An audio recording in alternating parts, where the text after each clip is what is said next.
Hey, so I want to talk a little bit about this whole idea of like being crippled by fear. I was talking to Andy Bruce yesterday about Tabitha North and Agape Center and her just take the next yes. And Andy, you were kind of saying like, hey, I have this long line of people who are just crippled by the fear. Well, if I say yes, what is God going to do to me? And I can relate to that a lot. I really can. I feel like I'm crippled by that stuff a lot. But here's what I found. And just freshly coming back from a trip to Greece where I saw all these refugees. I just cannot describe to you the situation they're in, and the pain, the suffering that's happening in their lives. I probably wouldn't have the perspective that I do right now, but you asked me, how can we speak into this fear, this crippling fear, and what do you do about it? How do you get past it? And it's funny, I don't know if I have like a full answer, but I've just been thinking about it a lot since yesterday, and it's kind of like a crazy circle. So you're afraid because you feel like I don't have enough faith to say yes. Or I maybe have faith, but if I say yes, what's going to happen to me? And somewhere deep inside, you might ask, and was my question, is what made the disciples, like over pain, suffering, whatever, still say yes? And I think seeing these refugees helped me. Or when I see Tabitha, and her yes, she met these people and she saw their pain and she got to love them. And in that, like her with the refugees, I'm like, oh my word, there are thousands of people coming across this ocean and God sees them. He sees them, they're individuals. I would have never seen it had I not just taken that small step and said, yes, I'll go on this trip and I'll love them and I'll help meet their needs.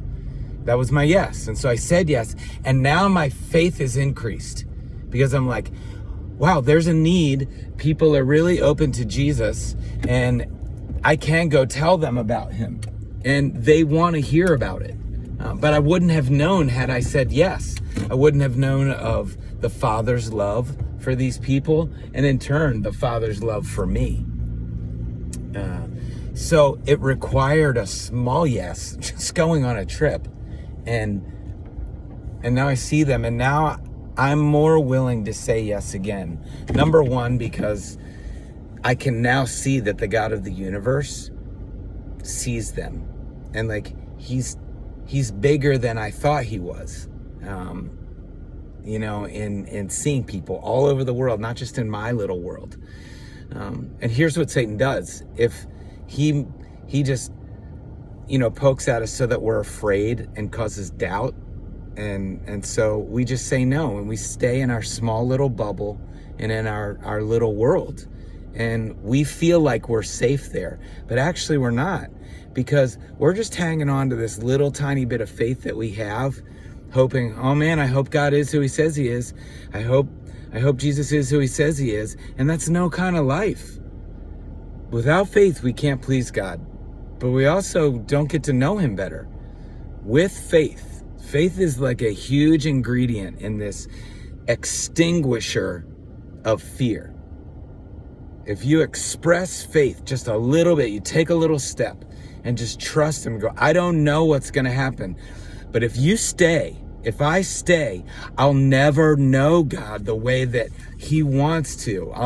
It was like taking a risk in any relationship. Unless you went for it, you wouldn't know what love is. You wouldn't get to know each other. And unless we trust God, when we take that step of faith, he gives us a little bit more. Sometimes he gives us a lot. Sometimes he gives us a little bit of faith, just enough to take the next step. So faith is a currency that buys us more faith. Like I went on this trip to Greece, nervous, don't like to fly. Again, God showed me he's in charge of planes. And so I took that step and now my faith has grown. And I know that there's refugees. I know that all Muslims aren't out to get everyone, that they're just like you and me trying to make it. And that as a matter of fact, that they're kind of struggling because where is my God in all this? My life's turned upside down. And so I get to share with them, well, there is a God that thought of you. He thought of you so much. He moved in my heart to say yes and fly across the world to see you. Anyway, I know this is a long way around of saying that, like, you're afraid of the yes. And so you apply faith to it and you take a step. God meets you in that and he reveals himself. He reveals his love for you by revealing his love for other people and allows you to meet that need in their lives, which shows you more about him. Now your faith has grown. So he gives you more faith to be able to do it again and again and again. Faith is the extinguisher of fear. It is. I cannot see any other way. Maybe there is, love to talk about it more. But just my initial look at this conversation, at some point in time, you can be crippled by fear. You get a bunch of friends in your life and that love you enough to shove you off the cliff and do it together and take a leap of faith and say yes. And I believe that God meets us in those moments. So maybe community is a small piece in there because we need other people, but really faith is the extinguisher of that fear.